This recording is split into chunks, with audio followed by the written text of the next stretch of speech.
રાષ્ટ્ર ભાવના ઉજાગર થાય એ માનનીય વડાપ્રધાનશ્રીનો કાયમ હેતુ રહ્યો છે। આપણે સૌ જાણીએ છીએ કે સરદાર પટેલની 150મી જન્મજયંતિ,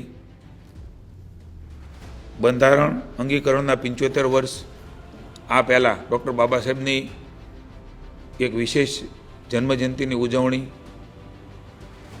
વડાપ્રધાન અટલ બિહારી વાજપેયીની જન્મ શતાબ્દી, આદિવાસી અને આપણા સૌ જેનું શ્રદ્ધાનું કેન્દ્ર છે એ બિરસા મુંડા ભગવાન તરીકે આદિવાસી સમાજ પૂજે છે, એમની જન્મજયંતિની ઉજવણી, કુલ મળીને આવા મહાપુરુષોને વર્તમાન અને નવી પેઢીને છોડવાનું કામ માનીય વડાપ્રધાન શ્રી નરેન્દ્રભાઈ કરી રહ્યા છે ત્યારે ગુજરાતમાં આવી રહ્યા છે।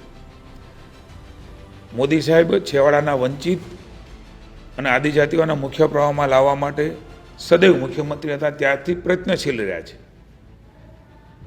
આદિજાતિઓને આઝાદીનો સંગ્રામ અને યોગદાનને વિરાસત ભી વિકાસ ભી એ સૂત્રને સાર્થક કરીને આગળ વધાર્યું છે।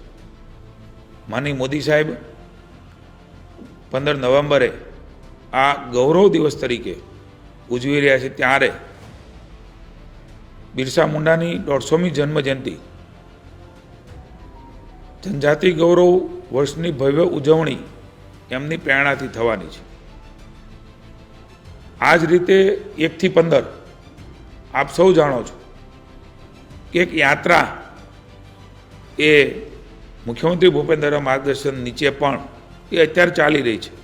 14 આદિજાતિ જિલ્લાઓ 7 થી 13 નવેમ્બર સુધી 2 રૂટમાં જનજાતિ ગૌરવ યાત્રા સફળતાપૂર્વક, મને કહેતા આનંદ છે કે આદિવાસીઓનો જનસમૂહ આ યાત્રામાં બિરસા મુંડાજીની જન્મજયંતિની ઉજવણીની યાત્રામાં, સરકારની યાત્રામાં એ જોડાઈ રહ્યા છે।